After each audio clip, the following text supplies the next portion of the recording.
yourself. Those of you who are logging on, welcome. We're glad that you're here on this chilly morning in December of the year of our Lord 2025. Hey, Ro. And we're always aware that we're in your presence. Where could we go from your presence? You are omnipresent. But on days like today where we come together in a geographical location where two or more are gathered together in your name, something else happens, something else that is unprecedented, something that can't happen by itself. We thank you for the Spirit of God anointing what we do and say and everything that happens for the next period of time. Let it be something that is conducive to making the world a better place. We don't have to draw closer to you. We're already in you. In you we live and move and have our being.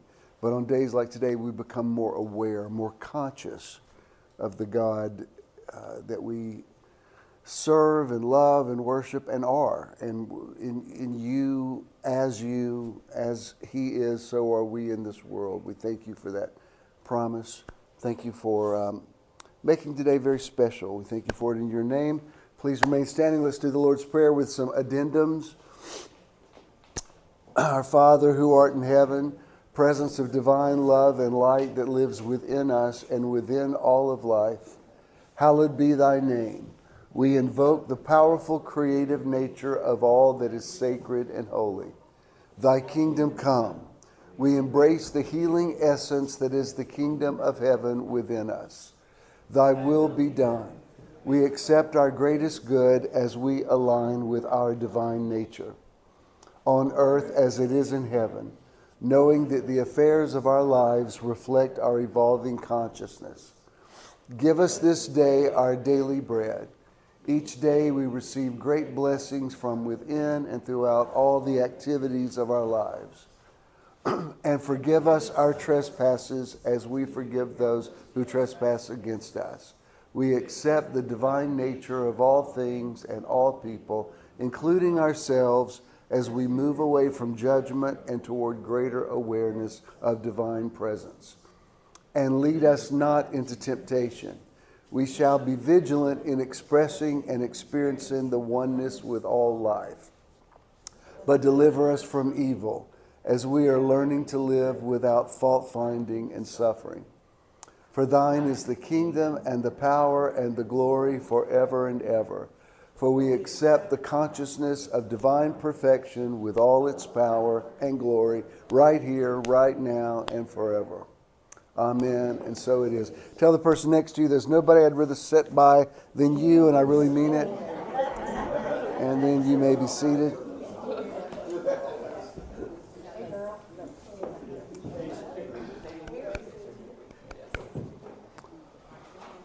Again, welcome. Glad you're here.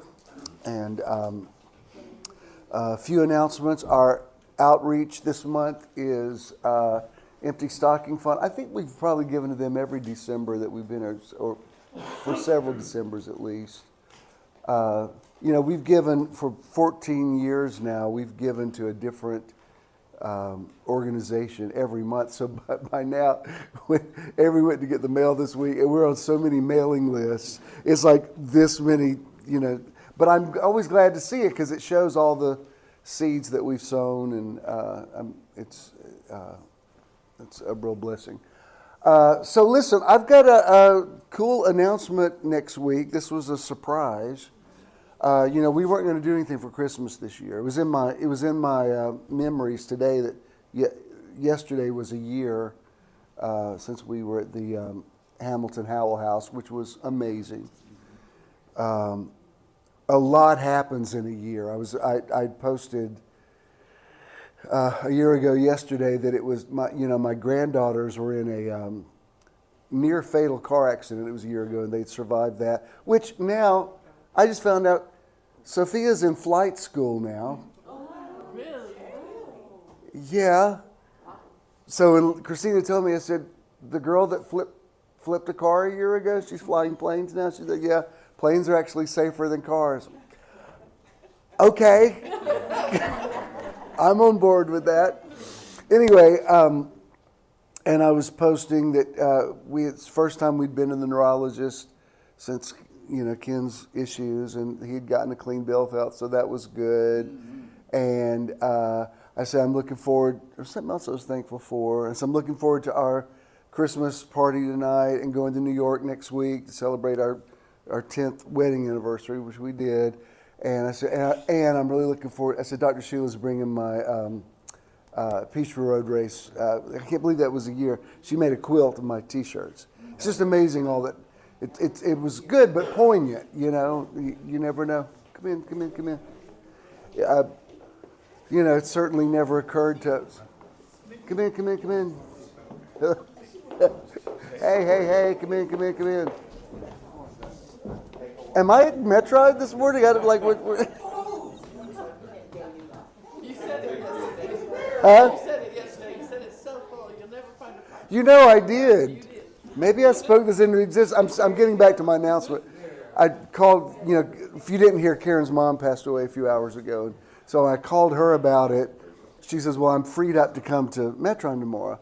And I said, well, be sure you come early because, good luck trying to find a seat. I was being sarcastic, but as it turns out, maybe I spoke it. Anyway, back to my announcement.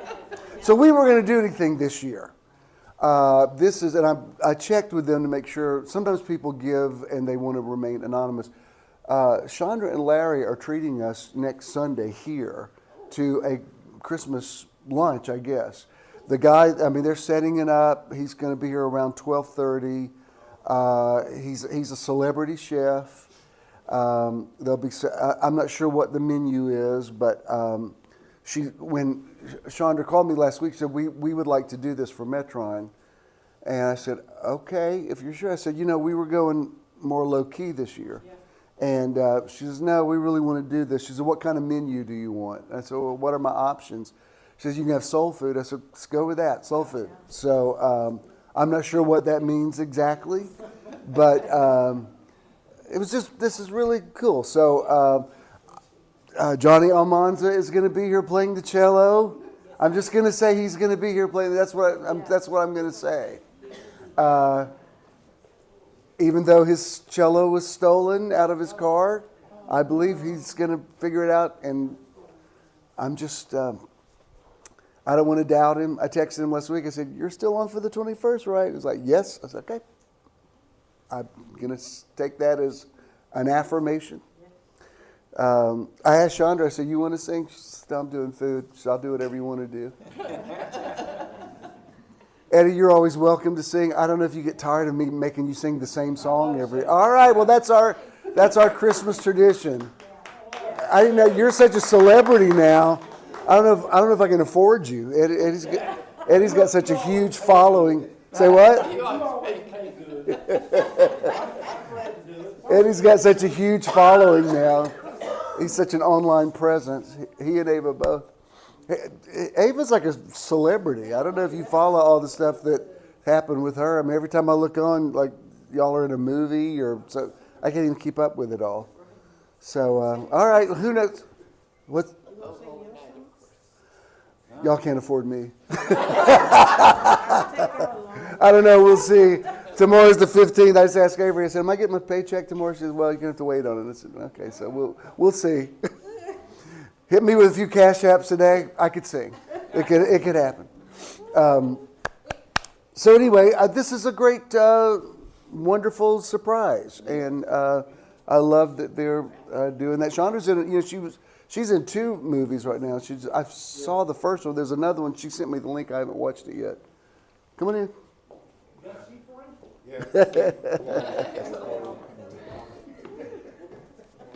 And I know you, but remind me. Corey. You're Corey. I thought so. You're Shay's friend. Yes. You're like a newsman. Yes. You're like a celebrity. No. Yeah, you are. You're like on the news and stuff. Yeah. And you are? Colton. So, why are y'all here today? What's up?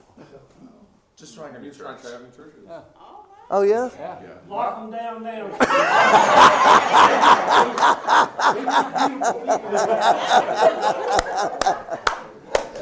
Oh, Lord, I didn't know I was have to bring my A game today. I thought, I'll do my best. Anyway, glad everybody's here. Glad you're here. Now that you know I'm not who you thought I was, you still want to stay?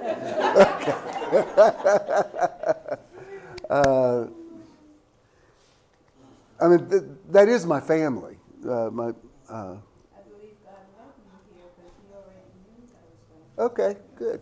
How did you find us? Just online or something, or what? We were on our way to what's the other one? Spirit and truth. We were on our way to the other young man when I found. That's my cousin D.E., yes. Yeah, and we decided to come here instead. Oh, Lord, don't tell D.E. that. No, he's cool with it. As a matter of fact, I don't even think they don't do live every Sunday now. I think so. It may be fun. He was a boy when I was there. Yeah, that's who you're thinking of. Yeah, my name is Jimmy Earl. His name is Donnie Earl. Yeah. So we call each other Jamal and Darnell. Those are our. Okay. Yeah. Anyway, I'm glad you're here. Is it a little chilly in here? Yes. I know y'all are going to say that. See if you can warm it up a little bit, which I know y'all are shocked to hear me say, because it's never too cold for me. But anyway, so next Sunday's going to be great. So be here, and there's no charge for it. I mean, we're just going to serve food, and we'll have music, and it's going to be a cool Christmas event. So also we've got. I believe we have Meditation Weekend number 28 coming up. When I say I believe I am, my cousin and his wife, who usually are my fill-in people when I'm out of town, I'm not sure they're going to be able to stay with Mom while I'm gone. So I just believe it'll work out. It'll work out. The plan is Johnny Almanz is going to be here next Sunday. We're going to have food. It's going to be Christmas. Then we got one more Sunday in December, and then we've got Meditation Weekend number 28 coming up in Chattanooga on January 17th and 18th. I think it's our fourth one we've done in Chattanooga. So that should be good.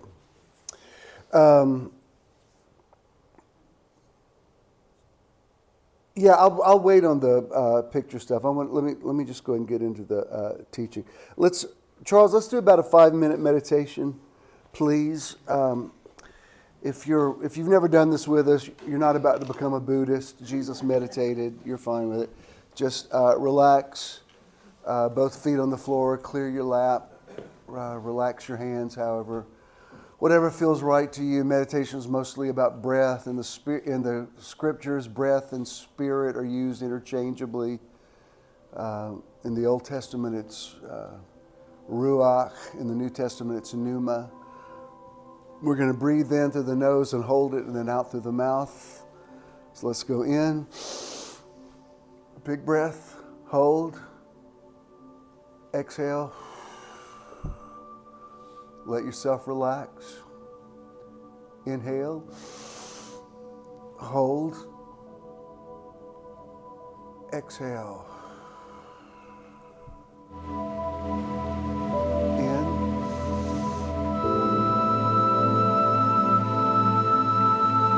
Out.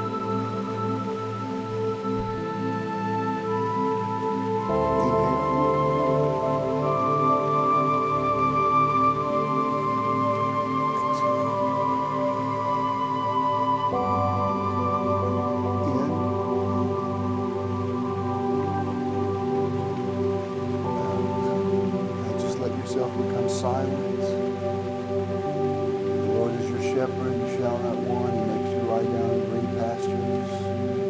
He leads you beside the still waters. He restores your soul. He leads you in the paths of righteousness for His name's sake. Even though you walk through the valley of the shadow of death, you fear no evil. For He's with you, His rod and His staff, they comfort you. Prepares a table before you in the presence of your enemies. He anoints your head with oil. Your cup runs over, and surely goodness and mercy shall follow you all the days of your life. You will dwell in the house of the Lord forever. beside that still water. Let yourself enter that green pasture.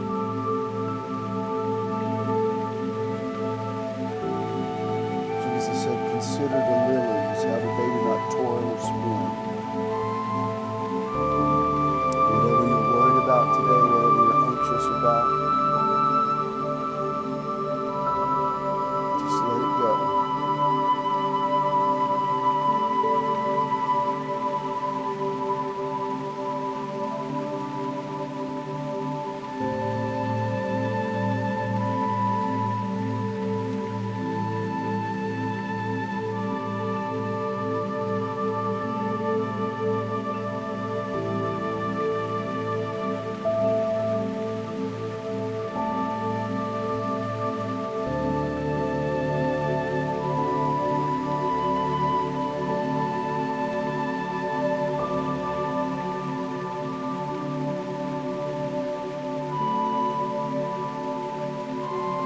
Just keep breathing.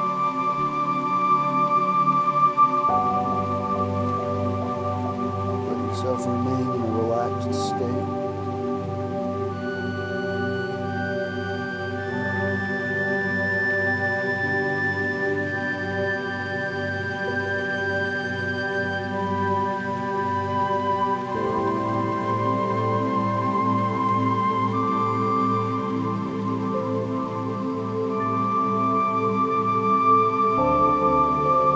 Let your thoughts settle down. Just be open, conscious. You're in a safe space. You're in an environment of love.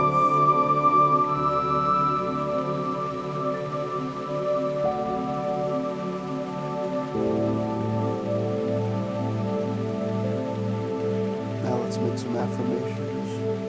I am blessed. I am a blessing. I am peaceful. I am peace. I am whole. I am wholeness. I am well. I am wellness. I am serene. I am serenity. Now let's do about 3 more good breaths. In, hold, and out. Inhale.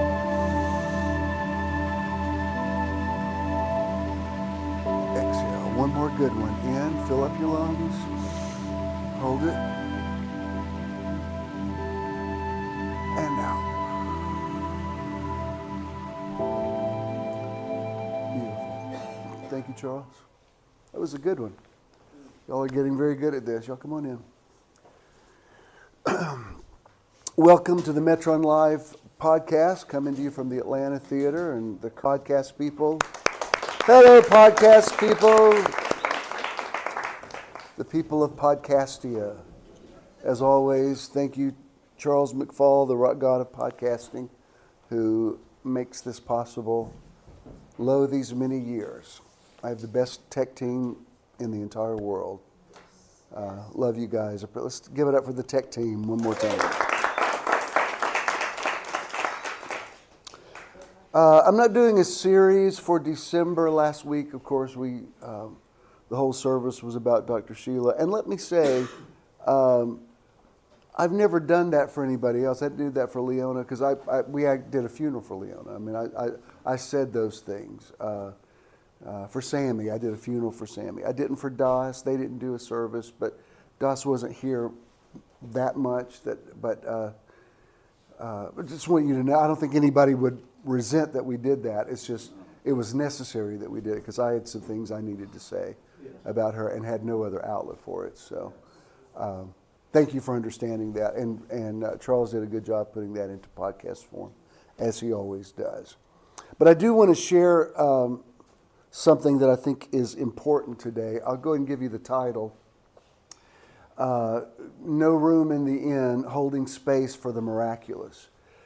Let's see, where do I want to start with this? You know, the story, of course, of Mary and Joseph going to Bethlehem. In case you're wondering, I always feel like I need to give this disclaimer. I do not believe that the Bible is the definitive Word of God. The Bible writers don't claim that. It contains the Word of God. It can connect you with the Word of God. David said, I walk outside and the heavens declare the glory of God. He saw God speaking through nature. The Bible, those men in that period of time were a part of it, but God continues to speak. Man does not live by bread alone, but by every word that proceeds, present tense, out of the mouth of God. If the Bible were infallible, it wouldn't need to be rightly divided. If prophecy was perfect, it wouldn't need to be judged. Y'all all know that, but I just need to make sure when I say whatever is in the Apostles' Creed, I do believe that.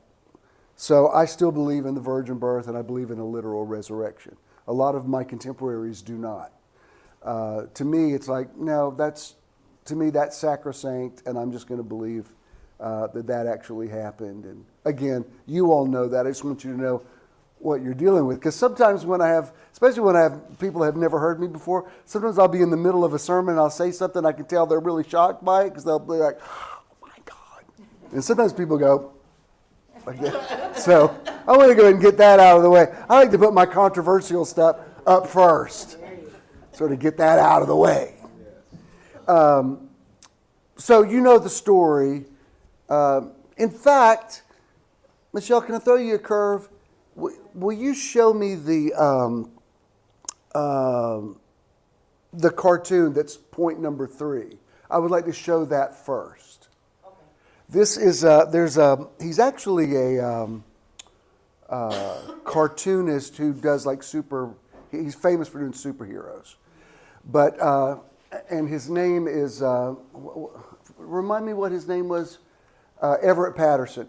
This is, instead of Mary and Joseph, it's Jose y Maria.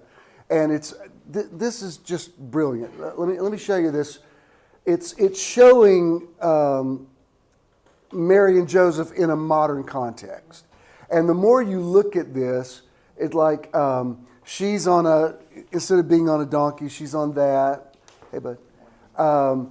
It says Dave City Motel. There was no room in the inn. There's a ad for Wiseman instead of wise men. Like down here, it says Glad Tide.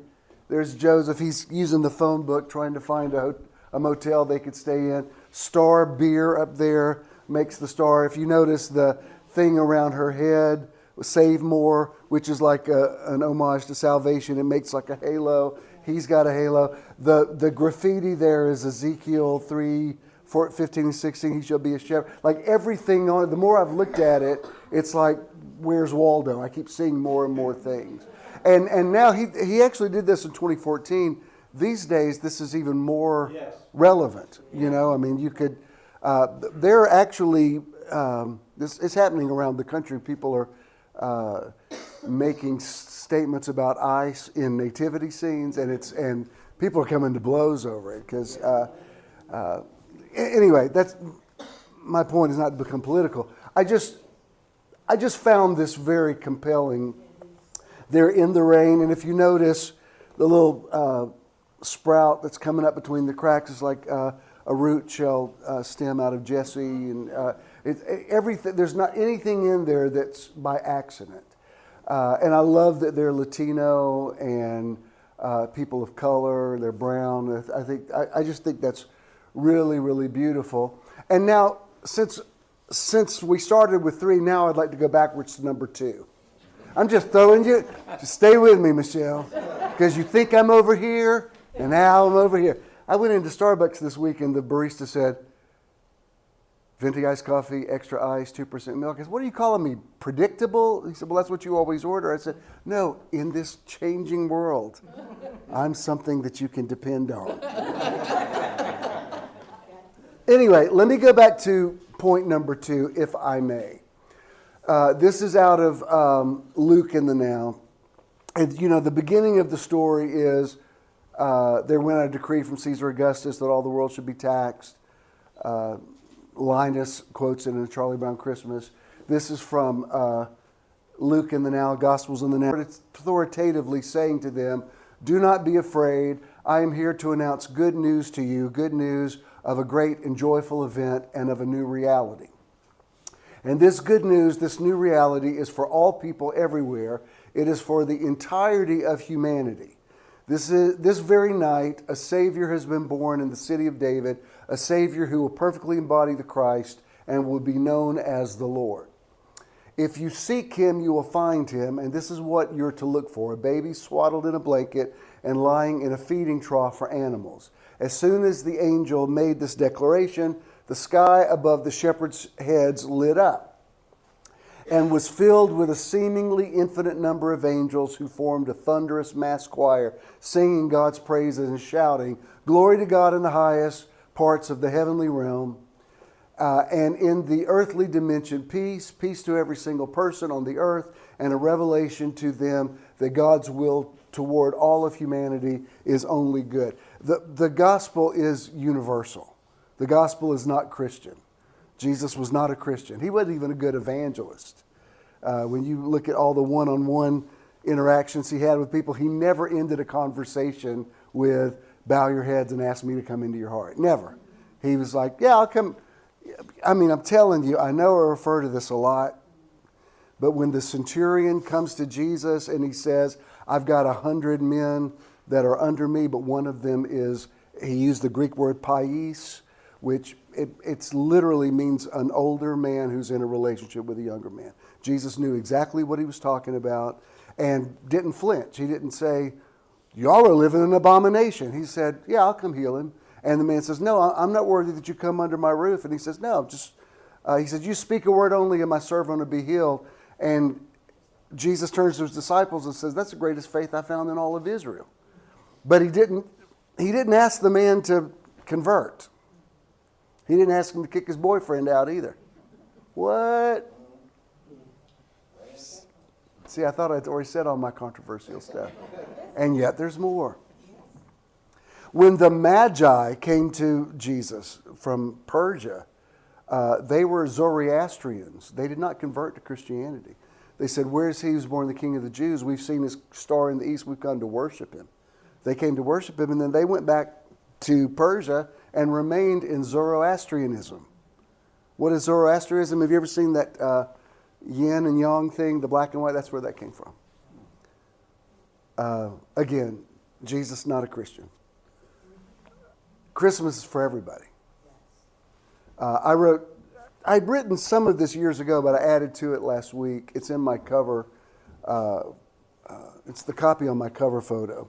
And I talked about a lot of things, one of which is American Christians are not under persecution. That is not true. American Christianity is alive and well. It's not necessarily authentic, but it's thriving. And I also addressed the thing about happy holidays. Nobody ever said you couldn't say Merry Christmas. That's a political manipulation. When somebody says happy holidays, all they're saying is more happens in December than just Christmas, which wasn't even when Jesus was born. He was born the first week in April. The Catholic Church Christianized the winter solstice and turned it into the birthday of Jesus, which is fine, but that's why at Christmas you sing Jingle Bells, Jingle Bell Rock, White Christmas. All these songs that are about snow have nothing to do with Jesus because it comes from Saturnalia and all these pagan rituals. And by the way, paganism's not even considered negative in the light of the gospel. Y'all still with me? Am I just trying to... There's too many people here today. I'm going to thin it down. No? All right. So, having said that, let me get to my point that I want to make, especially about the concept of holding space. This is something you hear a lot now when somebody says, you're going through something and somebody says, "I'm holding space for you." What does that mean? Have you ever been in a situation that's really difficult, and all you needed was somebody in your life just to see you and understand what you're going through. You didn't need advice. You didn't need unsolicited opinion. You didn't need prayer. You didn't need pity. You're just a human being that needed some other human being to be aware of what you're going through. Can anybody tell me what the best example of that is in the Gospels? Anybody want to guess? The Garden of Gethsemane.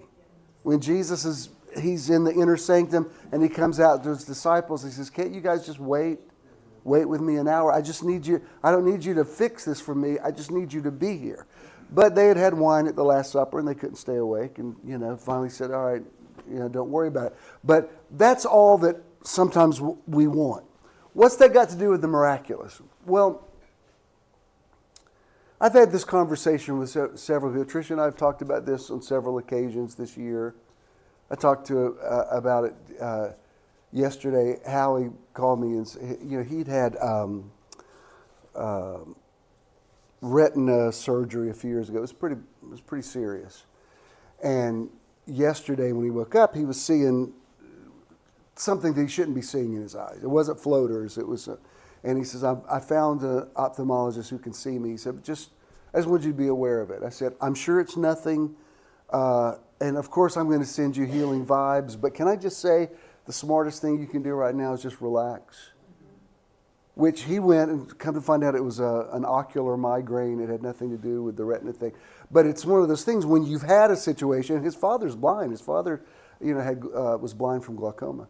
And so when he has eye issues, he's, it's a red flag. And sometimes, please know, I'm not against prayer. I believe in prayer. I also don't split hairs if somebody says, I'm sending you healing vibes. That's fine.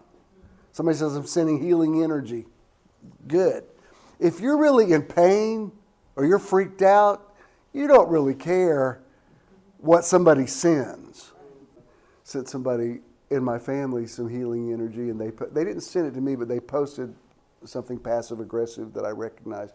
And they said, I need you to pray in the name of Jesus. Don't send me any of that healing energy. So I messaged them. I said, all right, I read your message, so I now send you negative energy. Since energy doesn't mean anything, I'm sending you the most horrible vibes I could possibly think of. They're like, oh my God, don't do that. I said, well, you said it wasn't a thing. You said energy's not a thing. So I'm giving you all the nasty energy I can possibly come up with. They said, please don't. I didn't quite say it that extreme, but they knew what I meant. Not against prayer, but I also know, you remember when Jesus healed the woman with the issue of blood, he was en route to Jairus' house to heal Jairus' daughter. And while they were en route, somebody came to him and said, don't trouble the master anymore, your little girl's dead. And does anybody know what Jesus said to Jairus? He said, be not afraid, only believe. He basically said, just put it in neutral. Don't react. I want you to hear this with mature ears. Sometimes praying about a situation makes it worse. Because you aggravate a situation that if you'll just leave it alone, it's probably going to work out. Oh, did y'all just get Baptist on me? Do you understand what I'm saying? Like sometimes when somebody says, pray right now, it's more energy than is necessary. I'm going to tell you about my little trip this week, but I'm going to save that. Let me show you what Google AI says that holding space is on a personal level. And then I'm going to use the same concept about the miraculous. Because what happened with Mary and Joseph, or Jose y Maria, is they didn't pray about it. And something worked out.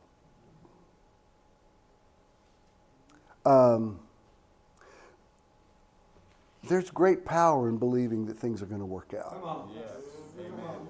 Sometimes the most powerful thing you can do is just believe it's going to work out. Your prayer can be so specific in an area that it takes you in a direction that's not best case. Do you understand? Like when I respond, I probably say the words "it's all good" more than any of the three words. And I'm not being dismissive. I'm just saying it's going to be fine.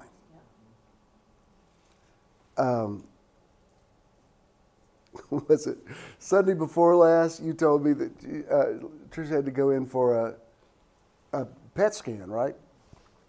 Which is a drag, but you got to do it when you're in her situation. If you don't know, don't ask. But it's serious. Every time that she walks in here, I'm like, it's amazing that you pull this off. But she didn't even ask for prayer. She just commented on my message that day. It was 2 weeks ago today. And she said, I got to go in for a test this week. And the first thing I said was, it's the most wonderful time of... Because I'm being sarcastic. Like, yeah, that's what you want. And she said it actually was a word. She said, you can't believe how many times I've heard you singing that in my ear. And it turns out it was fine. The actual, at least where she is at this point on this journey, what was the word that the doctor says they're... But how did they react to it? They're... Baffled. The doctor's baffled because they don't understand why the disease is inactive. Now, can I suggest to you that, I'm not saying don't pray for her. I'm saying if we all fasted and got together and, prayed about it, I think we could make it, I think we could aggravate a situation. Do you understand what I'm saying? Yes. There's a reason why Jesus said, let your yes be yes and your no be no. There's a reason why the woman who said to the prophet, he said, how's your little boy? She said, it is well. Meaning, I don't want to talk about it. It's just, I'm trying to hold space for the miraculous. Y'all with me? All right. Now, when it comes to holding space for a person, have you ever had somebody do this for you where you're just like, I don't need you to fix this. I just need you to be with me. I told you this the other day about relationships, whether you're married or in a long-term relationship. Romance is fine. Sex is fine. All those things are great. You know what really matters in the long run? You know what really, really matters? Is if you have somebody, when you're having a procedure done and they say, is anybody with you? And like, yeah, that person. And just, somebody sitting in the waiting room, and all they're doing is they're holding space for you. Yeah. And if you don't have a partner, you've got a friend or somebody who's aware that you're going through a thing. Yeah. That's why you need relationships. I've told you this before, and it's going to gross some of you out. Sorry, let me prepare you ahead of time. Years ago in Germany, there was a man who had been missing for a long time, long enough that finally somebody broke into his apartment. And he had been dead for 5 years. He was a skeleton sitting in a recliner with a TV remote in his hand. The TV was going. He had one of those situations where all of his bills were drafted out of an account. And what was so weird is it was at Christmas time, and they said the Christmas tree was blinking on and off, and the people in the apartment building said, we smelled something for a while, but then it kind of went away. And I thought, that's somebody that probably should have met somebody. You need to have somebody in your life that if you didn't show up for 5 years, might notice it. And I know that's weird to say, like, Bishop, don't put that on me. Like, no, you need people in your life. You need somebody to hold space for you. You need somebody to know that you're going through something. At the end of the day, yeah, you got to deal with your own stuff. Jesus had to go into the garden, the inner sanctum, and sweat drops of blood, and those guys could possibly empathize with where he was going through. He didn't ask for empathy. He asked for somebody holding space. Okay? Let me show you what AI says this is. Holding space means being fully present, creating a non-judgmental, safe environment where someone can express their feelings, experiences, or struggles without you trying to fix, change, or guide them, allowing them to feel heard, seen, and supported in their own process. May I suggest to you that some Christians are notorious about violating this because we've been taught we need to fix it. We need to pray for you. I saw something this week about, it was a guy that's in a wheelchair and he's going into a church and he says something about, I hate going in because every time I go in, everybody wants to gather around me and pray. I'm not coming here for prayer to get out of the wheelchair. I'm just trying to go to church. I didn't come today to be the center of attention. Even Jesus, he asked a blind man, what do you want? Most people say, well, obviously he wants to see. You don't know that. You don't know what that man wanted. It's the height of arrogance for you to tell somebody else what they should want. It's the literal definition of judgment. Because if I try to improve you, well, I know, but they're going through a divorce. You don't know what's going on behind closed doors. Divorce may be the same thing for them. Well, God hates divorce. God hates a bunch of stuff, including a proud look. Proverbs, these 6 things doth the Lord hate. Yea, 7 are abomination to him. Hands that shed innocent blood. He ends it with, and a proud look.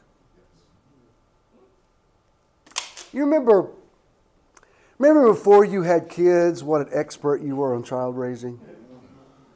And people, would have kids out of control and you'd think, well, I tell you, if I had kids, that'd never happen in my life. Guess what? You have a few kids, good luck with that.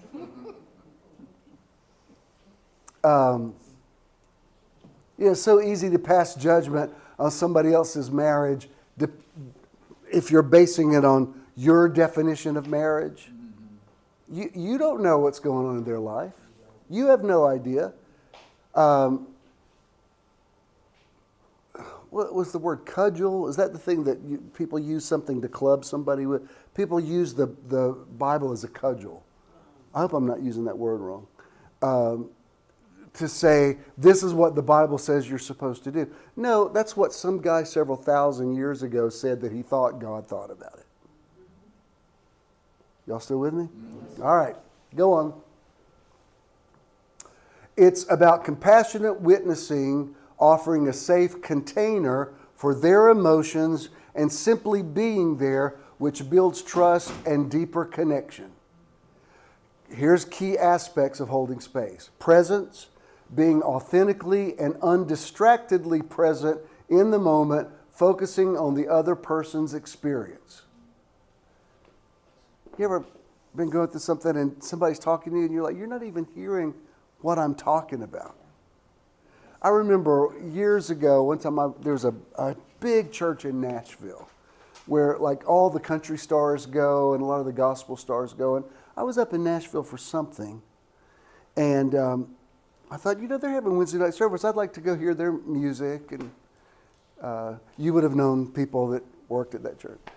And so I go, and it was fine. I never get to go to. Now I don't want to go to church, but back then I was interested. What do they do? And I'm sitting in the balcony, and the music's good, and I'm like, oh, this is cool, And I'm seeing celebrities. Oh, there's so and so.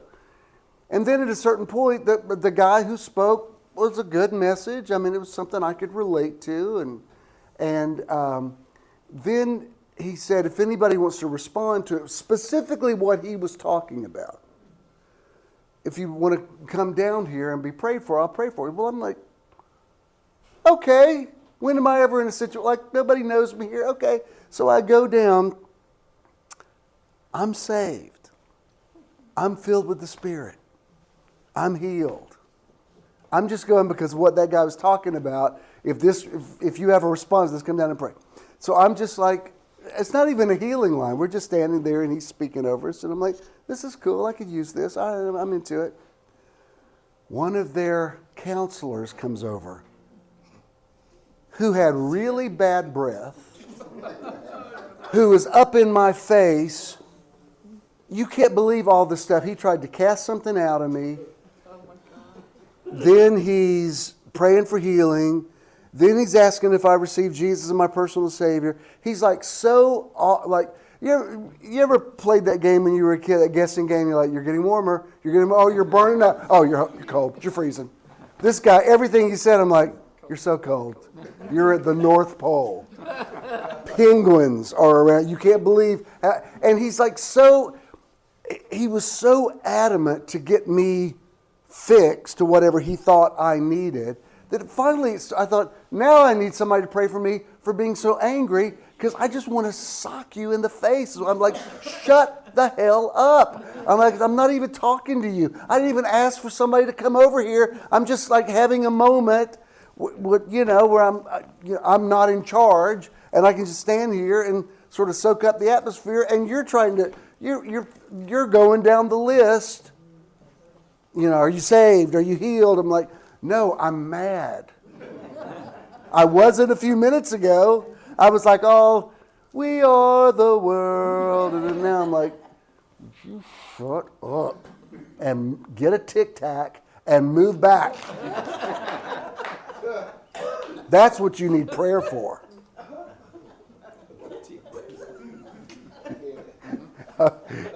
I was that close to saying, God, whatever's going on in this man's body that's making his breath this bad, will you please fix it, Jesus? Jesus, be offense. All right. Non-judgment means accepting their feelings and story as valid without criticism or imposing your own views. No fixing means resisting the urge to offer unsolicited advice or try to solve their problem, which can feel dismissive. One of the worst things you can say to somebody who's going through something really bad is, it could be worse, or there's people in the world who have worse situations. That's the stupidest thing you can say. You know what when somebody tells me something really bad they're going through, I don't come right in with, God's got it. I'm like, that sucks. Remember when I did her daughter, Jaquita, we just passed the year anniversary of it. And no criticism of it. It was a beautiful service that we did. I was the final speaker. And Brenda said, when you went to our last meditation, the one you went on, you said, the thing I remember for that funeral the most is Bishop standing up and saying, this sucks. Because that's what felt real to me. Like, of course, we're going to honor her life. Yes, all those things are great. But man, I don't want to be here. I hate that this happened. And was it your niece that got up, I think? And everybody else that spoke was fine. But her niece just got up and couldn't talk. She was sobbing so much. And I thought, that's the realest thing. That's what I feel like. That's what, of course we needed to say good stuff. And I went on and said stuff about your daughter. But what I felt was, let's just cry. Because this is painful. Sometimes when people are like, they're in a better place. La, la, la. It sounds like, shut up. Can I tell you something else? Even people, and I don't know where your head's at today with just happening with your mom. But last weekend and this week with Mom it's been on a whole other level. It's a whole lot of me going downstairs and coming back upstairs going, you're not going to believe this. Let me tell you this thing. As recently as last night. But this is how quick your thoughts can go. Last weekend, I think I told y'all this, but he had gone to a funeral. He had a relative that passed. I was leaving. I was going to get her lunch, and she's sitting at the table, and I thought she had died. The food was in the floor, and she's leaned back in the chair, and I stood there for a minute, and these are the thoughts. This is how quick your mind goes. I thought, okay, she's gone. Who do I call? What do I do first? And then I had the thought, this is going to hit you harder than you think. I was surprised I thought that, because this may be TMI, But I don't always think that. Right. I mean, this morning when I came down, she was sitting in the recliner watching Fox News. And when I came down, she said, Jimmy, give me a kiss. I haven't had a kiss in a week. And I said, Mom, I'm not Dad. Dad's in heaven. And she said, okay. And so we live in that. She's seen so many people in the house this week that I said to Ken, I said, maybe we need to tell them, like, don't come for us. Like, I think there's a cloud of witnesses coming. I'm like, we're not, we want to stay. Get the lady downstairs. Because last Sunday, I'm serious, when we came in, I said, Mom, you keep seeing all these people. I said, do you know them? Do you recognize them? She said, oh, yeah. I said, are they family members? She said, yeah. I said, do you see Dad? She said, yeah, I see him more than anybody. I said, does he talk to you? She said, no, he's got an attitude. And I thought, oh my God, it is him. She really is. He was, he's standing right by it. Yeah, there go the lights. All right.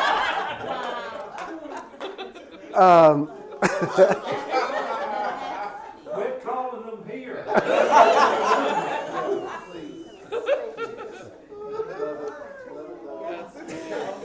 Where was I going with that? I was talking about... She was setting up the tables, and you had these thoughts. Right. Yeah. She was gone. Yes, that's where I was going. Because even if you've had a difficult relationship, which I have, this last decade has been basically me taking care of my parents, and it's a lot. And but even if you've had a family member that's been abusive or whatever, it's still painful when they pass. And you have to understand that people are feeling all kind of things. I have be careful how I say this so nobody can connect the dots, but somebody, I guess we're still friends. We were very good friends years ago. And he had confided in me, he'd been through a lot of stuff in his life, and his mom had been married several times, and one of the men she was married to abused him badly. Enough that when he was like not much more than a toddler, this guy threw him out of a second-story window, and he landed on his head, still had an open place in his skull that you could feel. Well, one day, he called me, and he said the guy's name. He said, so-and-so died.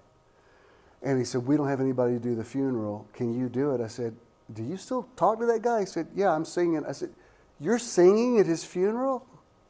He said, yeah, they don't have anybody to sing. I said, the guy that you've told me all these horror stories about, you're singing at his funeral? He said, yeah, they asked me to sing, and I'm singing. And it's the first time I ever heard that song, Go Rest High on the Mountain. He sang it. And I'm looking at him standing by that casket, singing that song. Of course, I'm sobbing because I know, that's a lot. What I'm saying is, you don't know what people are feeling. You don't get to dictate to them what the proper response is. That's why you got things like Paul saying, weep with those that do weep, rejoice with those that rejoice. Or James saying, when you come together, one of you has a song, one of you has let him who is merry, let him sing songs. If there's any afflicted, let him pray. If there's any sick, call for the elders of the church. What he's saying is no two people are in the same place. Back in the day when I was known as a worship leader, I was also a jerk about it. I didn't know, because that's the way I was trained. But my MO was, I'm going to lead this worship till everybody's into it. I'm just going to keep singing this song till I break everybody down. If we're leaping, we're all going to leap. If we're if we're waving our arms, we're all going to do it. And I wasn't above embarrassing people. I'm like, you in the third row, you need to. And now I realize I won't say the word that I would say if I weren't ministering, but like, what a jerky thing. You don't know what somebody's going through. You have no idea what's happening in their life. And that's why holding space is so important, and it's just being human. All right. Y'all still with me? I think is there more to this? Oh, it's a safe environment, creating a sense of security where they feel safe to be vulnerable and express difficult emotions. It's bearing witness, acting as a supportive witness to their pain, joy, or uncertainty, letting them lead. How it's different, this is important, how it's different from other interactions. It's not hijacking space. The opposite is taking over, controlling the narrative, or making it about your own anxiety or your ego. It's not just being nice, it's a deeper intentional act of support distinct from something. Where did that go? Anyway, it doesn't matter. It made the point. When to use it? When someone is grieving, stressed, or in crisis. It's to foster deeper, more authentic relationships in therapy, coaching, or supportive friendships.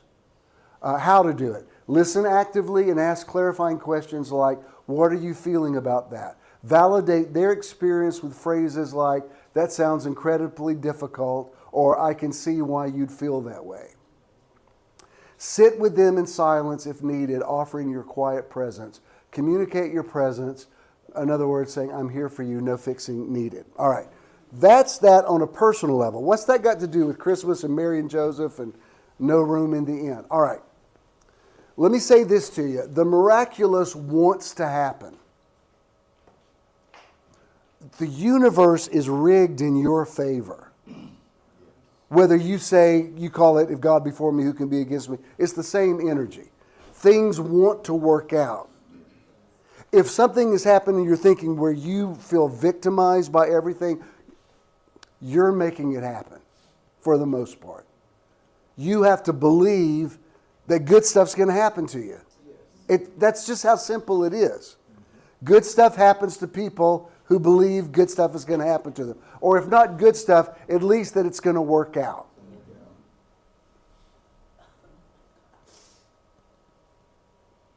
What? I know. It started last week with Dr. Sheila, and now every time I mention people from the other side, the strobe lights start. All right, my apologies to the great cloud of witnesses. I told you last week the membrane between the seen and the unseen are very, very thin right now, which is what I'm about to share with you. Anyway, what's this got to do with the miraculous?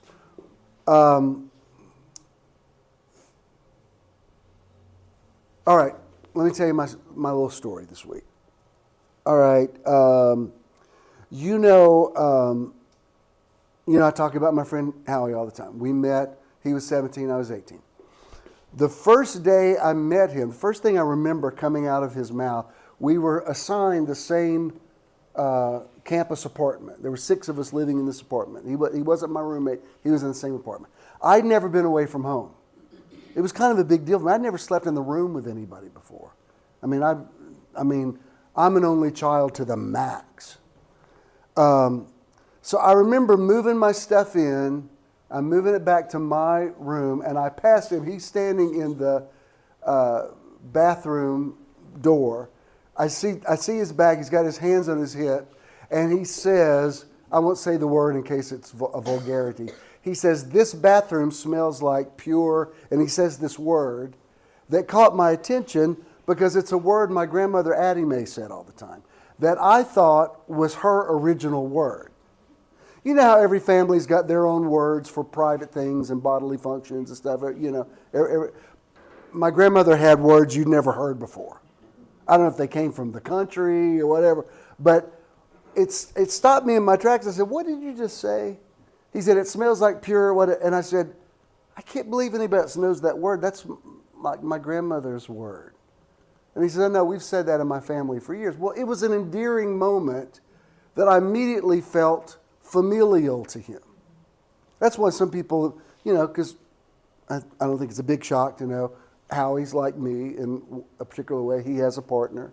They've been together longer than Ken and I have been together. But we never liked each other like that. Just because not all gay people want to hook up with all gay people. That's an urban legend. Howie's like a cousin to me. You know what I mean? It's like, I don't like you like that. He didn't like me like that. Like we would have never admitted it to each other in college, but like years later, like, no, I love you. Like, I don't know what I'd do without you, but not like that. So for years, we would, if he ever posted something about me, he'd always say, he's my brother from another mother. We had similar backgrounds. Our dads were both ministers. We came out of classical Pentecostalism. So, when you know people that are from your world, you can kind of speak to them in shorthand about stuff that you don't have to explain. So about 5 years ago, Howie was doing some genealogical research about his family line, and come to find out, we actually are related. We have a common ancestor. We're fourth cousins once removed. Wow. My grandmother, you came here looking for the Polks today. My grandmother, Addie Mae Polk, her maiden name was Tomberlin. And he said, every time you ever said Tomberlin, I was thinking, I've got Tomberlins in my family. Well, come to find out we have a common ancestor. So Howie found out about him, and he said, yeah, he's buried in Abbeville, Georgia, and, he'd get bits and pieces of information about him. That's him. And so we would casually say, one of these days we ought to drive and, find his grave and take a picture or something. So it's one of those things kind of on a bucket list. Like, okay. Last week the last couple of weeks have been a lot. I mean, just a lot. At funerals and the whole thing with Dr. Sheila, it's just been a lot. And last Sunday when we were talking, which by the way, thank you for your participation in what we did last Sunday for her. Because you said, every one of you said stuff about her that I didn't know. And it really was a beautiful composite. And Eddie said something that really resonated with me. He said, it makes me, because you talked about in touch with your own mortality. And you said something about if you want to do something, you just need to do it. And that really rang true with me. And so one day, this week I had called him, or last week, I don't remember what it was. He's a safe space for me. I mean, I can say anything to him. If you have somebody in your life like that knows where all the bodies are buried, and they love you unconditionally, that's, speaking symbolically. I haven't actually killed anybody that you know. Jesus said, if you've hated your brother, you're a murderer. Anywho, and I've told him, I said, don't let me vent about this anymore, because I think you're just enabling me. He's like, shut up. I don't care. Vent. Like, I don't. It never. If anything, I learn from it. I'm like, okay. So one day he said, you know what we ought to do? He said, I wish you could get out of town. I said, would to God, but I can't do that. I mean, I can't. I can leave her for a few hours, but I cannot be gone overnight. This is no way. And because if you've ever dealt with anybody with sundowners, nighttime is a whole other thing than daytime. And he said, I know what. He said, why don't we drive and find our ancestor? He said, he lives in Plant City, Florida. He said, I'll drive up and you drive down. We'll meet. I said, say when. Yes, absolutely. So Wednesday we did. It's about a 3-hour drive for me, about 4.5 for him. A lot of flow, get up, there's no traffic, there's good weather. We meet, found a cool little country place to have barbecue. That was great. It was just like, I already, how when you're with somebody that you just like, I can totally relax and I'm I'm not on my nerve. And we don't have to talk if I don't want to talk. And if I do just want to sit for the next hour and talk about what I'm going through, you're good with that. If you've got anybody in your life that's like that, you better thank God for it. Because it's the most important thing in the world. And so, we're just having a great time. And he said, all right, but let's go find the grave. The grave was about 30 miles away from where we were. Okay, so I left my car at a place. I went in, make sure y'all aren't going to, impound my car. No, you're good. Okay, good. I said, we're going to be gone for a couple of hours. You good with that? Yes, you're good with that. Okay. So we get in the car, and he's meticulous about doing research. He had learned everything about the cemetery and where it was, and he had coordinates, and it didn't even occur to me to look for anything because I'm like, he travels all over the world. He just did this thing where he flew to Australia to house sit for these people out of all these animals and had to catch there were so many moving parts. He had to catch a cruise in New Zealand. I said, Allie, how in the world do you do that? And he's like a professional traveler. He had a travel blog for years. He's recently sold it and made a buttload of money. And, that traveling is his thing. So I'm like, he knows where he was going. He's done the work. Let's go find Mr. Tomberlin. I'm just glad to be out of town. So we're driving, it's 30 miles, and then the last 5 or 6 miles of the trip are on, I don't just mean dirt roads, I mean dirt roads that look like they haven't been traveled on. Now, 5 miles on a dirt road doesn't sound like much until you do it. 5 miles of boom, boom, boom, boom. Oh God, are we going to make it through this puddle? And it's a lot. And when I say rural, I mean there's no houses anywhere for miles and miles and miles and miles. I'm thinking, how did these people bury each other in the 1800s? I mean, it's 2025 and there's nothing out here. So we drive for miles and miles and miles and miles and miles and miles and miles. Finally, it looks like it's a place where they harvest pine trees.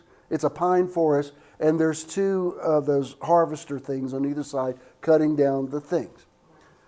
So he's looking at the thing, and we're fine. We're listening to the radio, and we're passing swamps. The cars swear. I'm hearing the soundtrack from Bonnie and Clyde in my head. I'm hearing banjo music. I'm like, good Lord, do we need a gun? We're so far back here. Jesus. So we pass the machinery and we drive a little further, and he says, all right, it says here you're supposed to turn. So we make a left-hand turn and we drive, and suddenly there's just a metal fence blocking off the road. That right there. And we just sat there and stared at it like, what do we do now? There's no signage on it. I don't know where we are. I'm not going to get out and climb this fence. And I don't know if I'm on somebody's private property. I don't need Bubba to come out and blow my head off, So, there may be some people of color here saying, I wouldn't go like, look, I'm a white man. I wouldn't know go back there. So, we just sat there and stared at it like, what do we do? There was nothing in his research that said it's closed some time of the... It's like that you see that is a nondescript fence that just says basically, go away. Yep. Now that seems like a small thing, but I drove 3 hours. He drove 4.5 hours. The whole point was to go see this grave.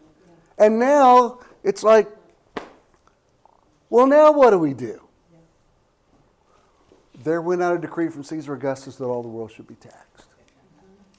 And each went into their, the whole story about how Mary's in her 3rd trimester of pregnancy.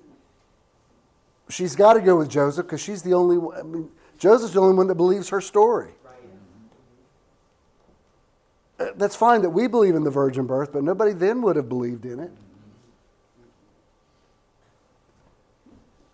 So, when Joseph says, I got to go to Bethlehem, and you don't fly to Bethlehem, you were on the back of a donkey or a camel. And she's like, well, I'm going with you. Well, you're about to have a baby. I don't care. You're all I got in this world. I'm going with you. So they go to Bethlehem, and there's no room in the inn. You ever just been in the flow, you're in the zone, it's all working out, and then suddenly, it's like the brakes. You're like, oh my God, this isn't going to work out. Now, it wouldn't have been the end of the world if we hadn't, but it would have really sucked. So, there was the only house, I don't know if you have a picture of this house. It's the only house that we had seen for 30 miles. And it was right off the side here. So I said, there's a couple of trucks in that yard. What do you think? So we drive into the yard, and there's it's not a pit bull, but it's a pit bull breed that's at the door of the car barking its head off. So we ain't getting out of this car. So if you can find the picture, I said, well, pull around to where those trucks are. And already I'm feeling like, I'm feeling really uneasy about this. But you drove 4.5 hours. I drove 3 hours. I mean, no.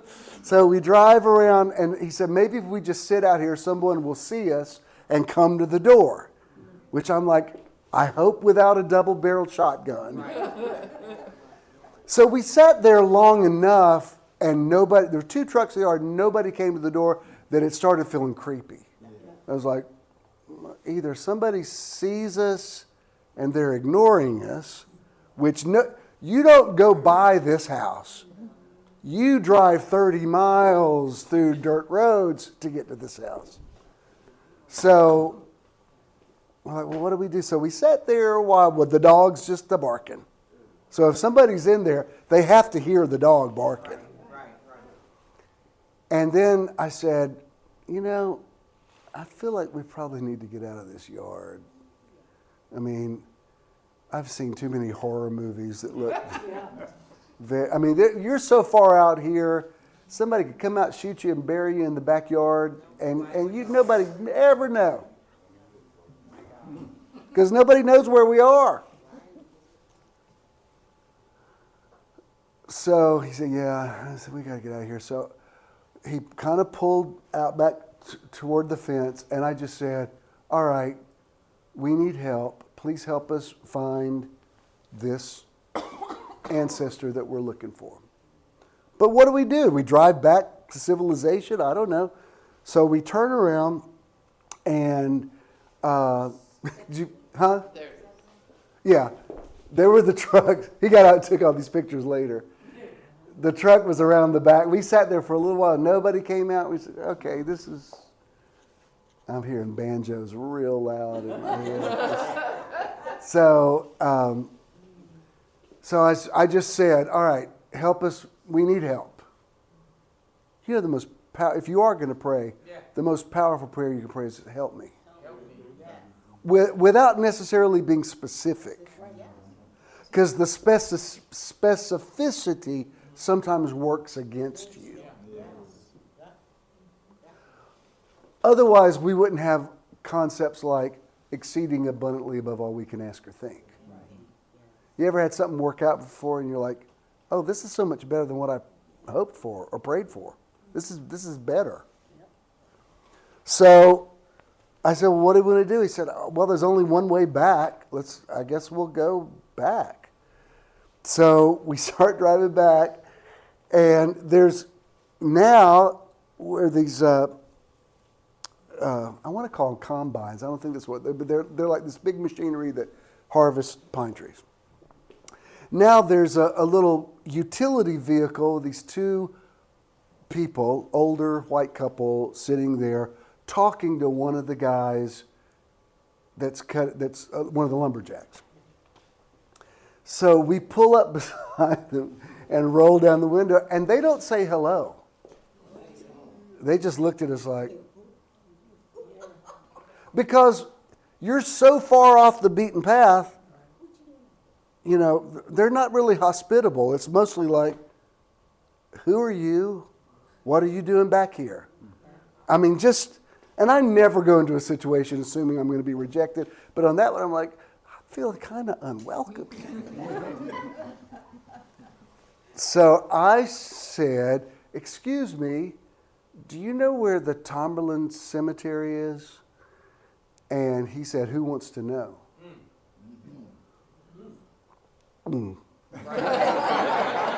I said, we're actually relatives, and we've driven, my friend's driven from Florida, I've driven from Atlanta. We would like to see the cemetery if we could. I said, I went into somebody's yard up there, but I was afraid we might get shot. And he said, no, you wouldn't have, because I wasn't there to shoot you. Oh. Implying That he would. your fear is not unfounded.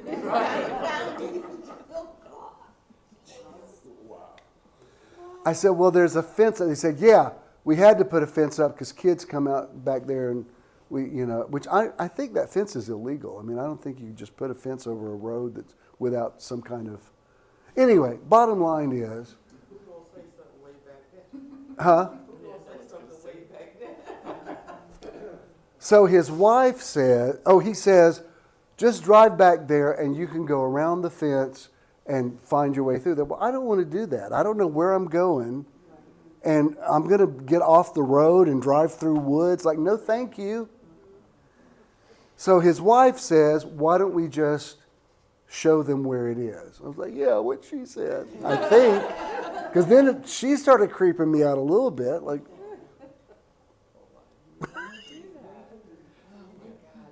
they weren't, I don't want to make this more, they weren't, well, yeah, they were. Well, hostile's not the word, just not welcoming.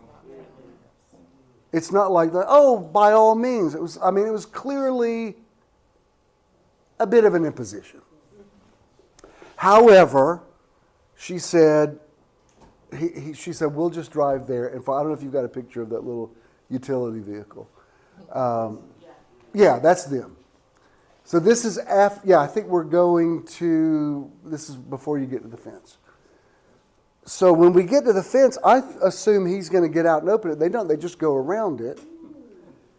So I'm like, are we supposed to follow them? And it was still another good mile even beyond the fence. Like at this point, we're so deep in the woods. I'm like, well, Howie, if we never come out of here alive,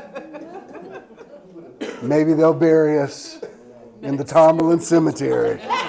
Maybe that's who these other people are, the people that were poking around here shouldn't have been. It's been nice knowing you. This apparently is where the journey ends. So we get there and we get out, and I shook the man's hand, and I said a couple of things to let him know we're legit. I said, I know he fought in the War of 1812, and his father fought in the Revolutionary War. He said, yes, that's right. So they left us there, and it was fine. Here's my point about the miraculous and holding space. When we got there and there was just an obstacle, we didn't really pray. We didn't rebuke it. We just said, all right, something needs to happen. There's no room in the inn. All right, something needs to happen. I'm not ignoring it. I'm also not obsessing over it. So we get in there, and it was great. And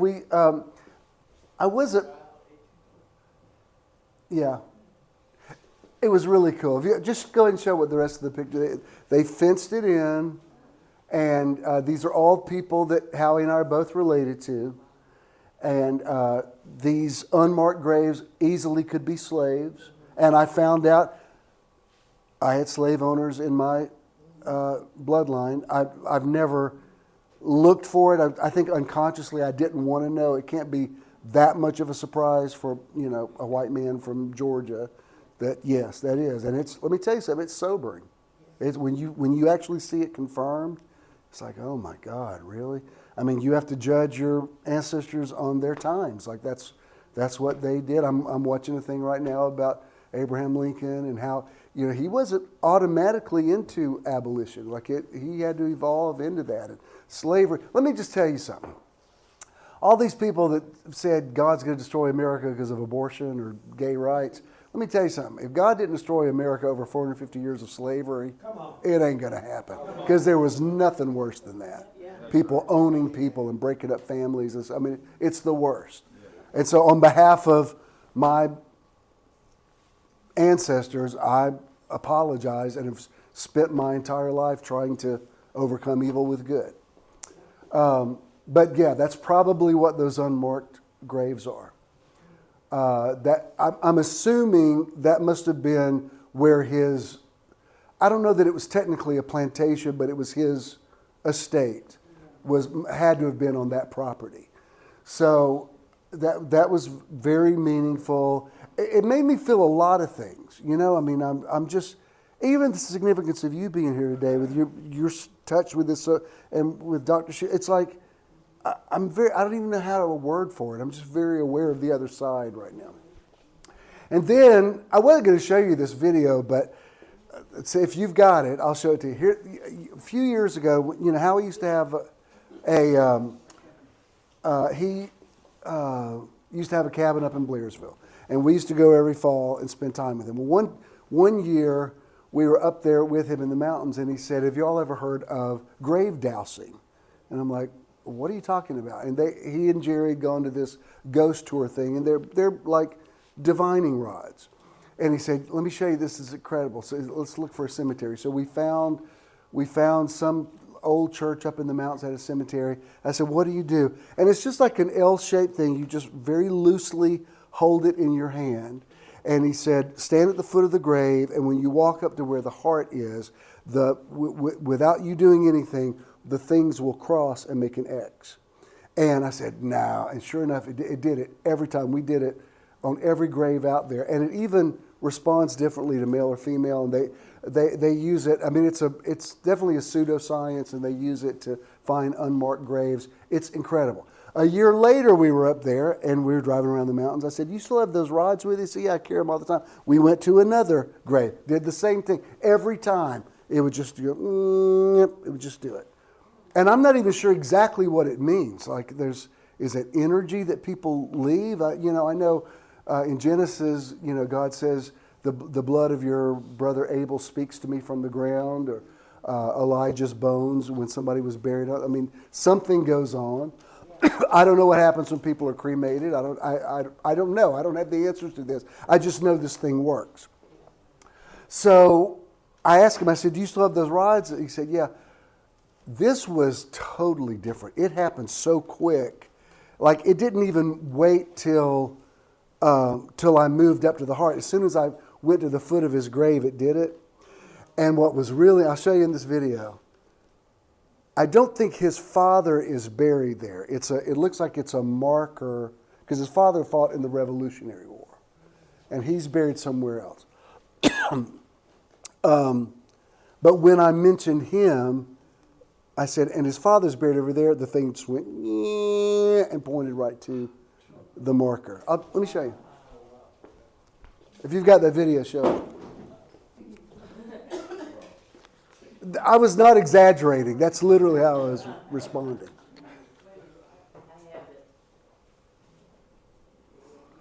I'm about to wrap up. If you're wondering, like, good Lord, how long does he go? It's about... If you don't have it, Michelle, it's fine. All right. Stop yelling at me. Anyway, while she's finding it, let me explain to you where I'm going with this. I know it sounds like I'm all over the map about holding space. No, it's all the same thing. All I'm telling you is miracles are wanting to happen. The Word is wanting to be made flesh.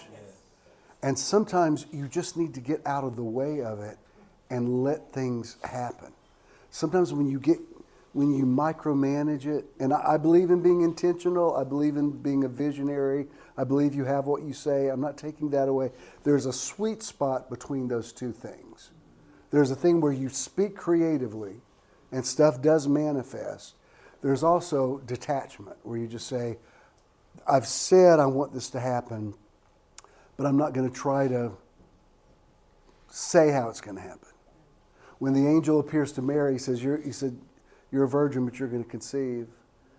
Not the way your mama told you it was going to happen. And she says, how can this be? And then she says, well, be it unto your servant according to your will. Let me ask you this. Does anybody have a situation right now that you need fixed and you don't know how in the world it could possibly be fixed? Anybody? Just me and BJ, that's all. Nobody else. Your word today is shh. You know why all the Christmas songs you could sing, you know why Silent Night affects you more than any of the rest of them? Because there's something about silence. Just being quiet and letting it happen. Did you find it? Yeah. All right. Okay, today's December 10th. We're at the cemetery of our common ancestor, John Tomberlin, who fought in the War of 1812. These are divining rods. And what I'm just holding them very loosely. Watch when we go over his grave. They will cross over and find. Can you see that how it moved immediately? I'm not doing anything. I'm holding them very loosely. Watch them see? They cross every time and make an X. And they don't do it here. Like there's no body buried here.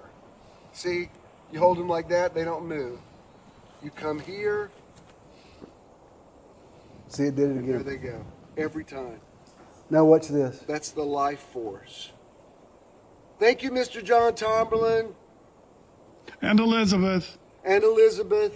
And his father there, who's buried in Gettysburg, who fought in the Revolution. Oh, see what I said? His father buried in Gettysburg and went just like that. Fought in the Revolutionary War. This is a trip. I've never seen it this strong, ever. Look, when I mentioned his name, it pointed a different direction. Yeah. Thank you for fighting in the Revolutionary War. Oh, sweet Jesus.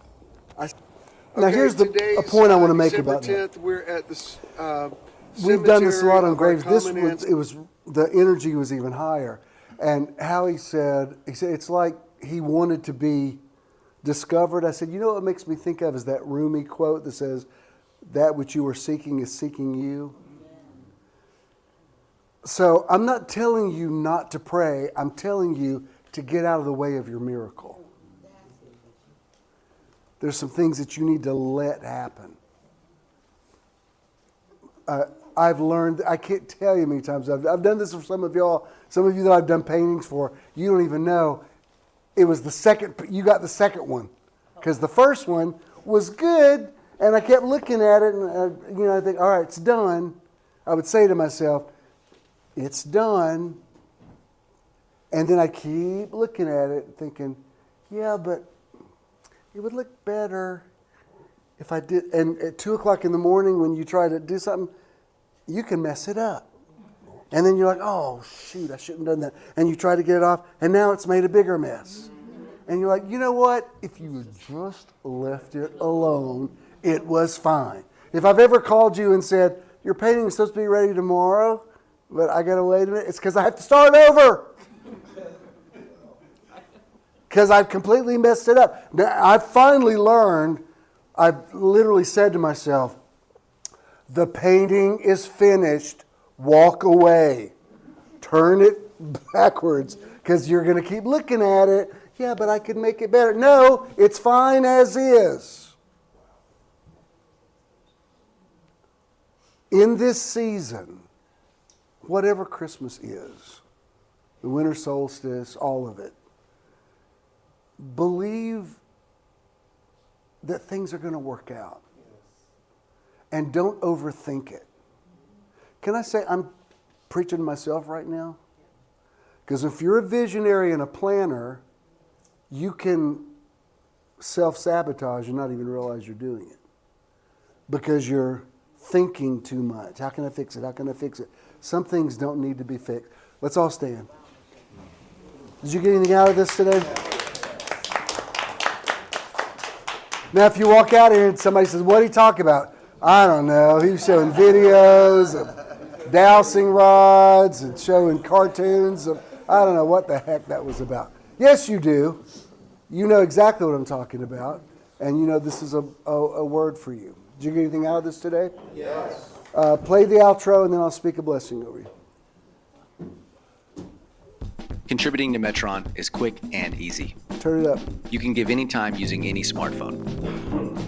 Text the amount you would like to donate to 404-620-5044. You will then receive a notification that you successfully completed your donation. You may also visit BishInTheNow.com and click the support tab to give there as well. When you contribute to Metron, you're also donating to the charity or organization of the month. That's better. Thank you for your investment into Metron. If you're making a check, make the JESM. If you have cash, just pay it forward and bless somebody. Right now, the atmosphere is pregnant with miracles. I say that you all just become midwives to your miracle. And when it is time, when it's the fullness of time, that you let the thing come. You let the thing be born. You don't overthink it. You don't micromanage it. I'm just praying as you enter these next few days, we're the countdown to Christmas, that you enter into a place of calmness and openness where things can happen in your life that astound you. In the same way that doctors were baffled, may you be baffled at what works out for you in the next few days if you remain open. Everybody just lift up your hands and say, I am open. I am receptive. I receive. I welcome the miraculous. All things are possible. God bless you. Go in peace. The angel of the Lord encamps round about you. Keep you in all your ways. See you next Sunday for Soul Food. Soul Food.